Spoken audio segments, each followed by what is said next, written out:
was reborn on the very day my cousin and I were choosing our husbands. At first, I thought it was nothing more than a vivid dream, a cruel illusion created by my dying mind, until I heard her voice echo clearly inside my head. This time I'll take the better man first. My heart skipped violently.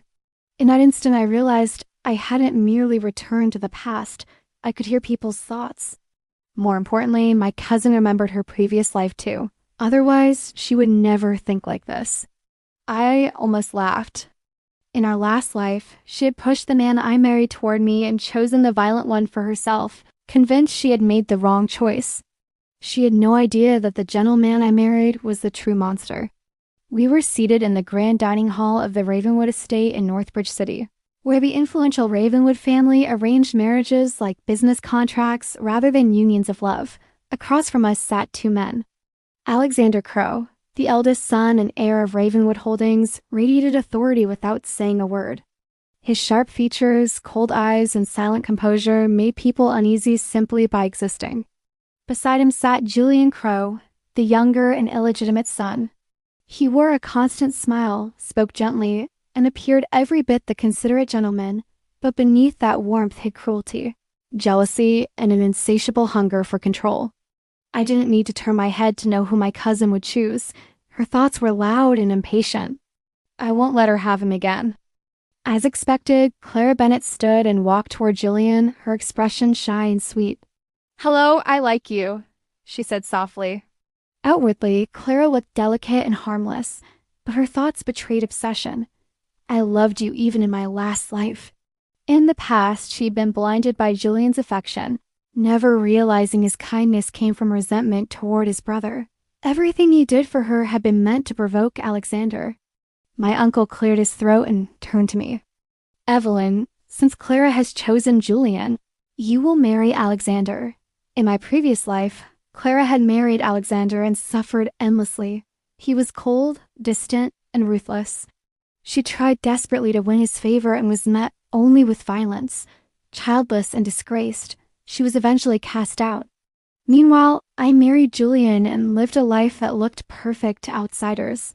They never saw the manipulation, the drugs, the control. When Alexander later died from poisoning, Julian inherited everything. Drunk on power, Clara killed me out of jealousy, ending both our lives. This time, I stood calmly and said, 'I choose Alexander,' before walking over and sitting beside him. His presence was overwhelming, like standing beside a blade. I tried to hear his thoughts. There was nothing. But when Julian looked at Clara and smiled gently, his thoughts pierced my mind. A beautiful little toy. A chill ran down my spine. I had lived in that gilded cage before. I would never return to it. Our weddings were held on the same day, just like before. History repeated itself. Alexander didn't attend, while Julian arrived early, lifting Clara into his arms and basking in admiration. She glanced at me smugly, certain I would be humiliated. I simply smiled.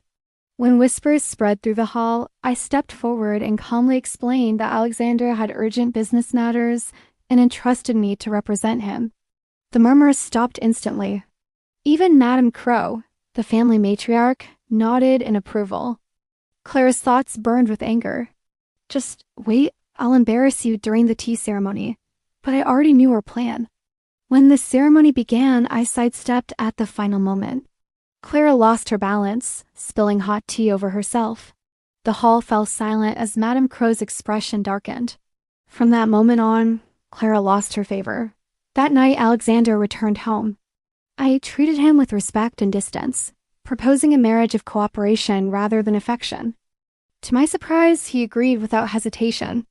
Life in the Crow household followed strict rules. Status mattered more than blood, and disrespect was punished mercilessly. Clara learned that quickly when she mocked me publicly. Under Alexander's cold gaze, Julian slapped her without hesitation. Later, I saw him torture her in secret, his hatred unchecked. This time, she had chosen her own fate. At Madame Crow's request, I began learning the company's operations. At Ravenwood Holdings, I exposed a fraudulent deal with a foreign investor, preventing a massive loss. Alexander chose to pay for the brand rather than a worthless formula, and for the first time, I earned his respect. He allowed me to manage a subsidiary, and I devoted myself to work, determined to build a future that didn't depend on anyone. Clara was eventually released and begged to work under me. Her smile was obedient, but her thoughts were murderous. "I'll kill you and Alexander together." That was when I remembered Julian's basement, the vials, the experiments, the poison. I approached Julian, pretending to fall for him again, and fed his paranoia. I told him Clara planned to poison him. He believed me instantly. When Julian revealed his plan to kill Alexander, I recorded everything and brought it to my husband. Alexander had already anticipated betrayal. That night, during a family dinner, the poison drinks were switched. Julian and Clara collapsed instead. Their schemes were exposed, and both were sent to the underground cell, never to return. Only then did Alexander reveal the truth. He could hear my thoughts, and only mine. He had known me long before this life, back when we were children. I had once protected a quiet boy with long hair and a mask. He had waited through 2 lifetimes to find me again. When I finally considered leaving, he asked softly if I still wanted to go now that I knew the truth. I didn't. For the first time, I wasn't choosing survival. I was choosing love. Thank heaven for rebirth. This time, I didn't miss him. Years passed quietly after the fall of Julian and Clara. Ravenwood Holdings expanded steadily under Alexander's leadership, and the subsidiary I managed became one of its most profitable branches. For the first time in 2 lifetimes, my days were no longer spent calculating how to survive, but choosing how to live. Alexander never restrained me, never questioned my independence. He simply stood beside me silent, steady, unwavering. In the 3rd year of our marriage, I discovered I was pregnant. Alexander remained outwardly calm, but that night I heard his thoughts trembling for the first time. I will protect them, no matter what. From then on, he became unbearably cautious, canceling dangerous meetings, insisting on security, and escorting me everywhere. The cold air of Ravenwood softened in ways no one else ever saw.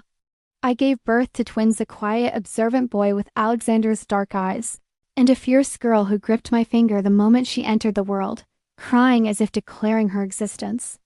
We named them Lucas and Arya. When Alexander held them, his thoughts fell completely silent, overwhelmed beyond words. From that day on, Ravenwood's rules changed.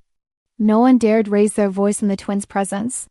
Lucas grew calm, intelligent, and unnervingly perceptive, watching the world in silence.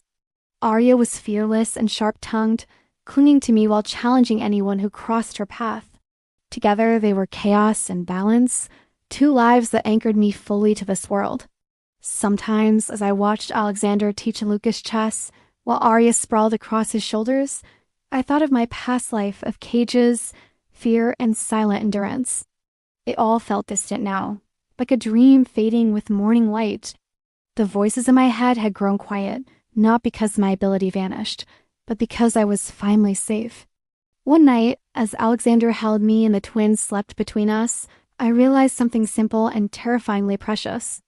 This life was no longer about revenge or escape. It was about staying.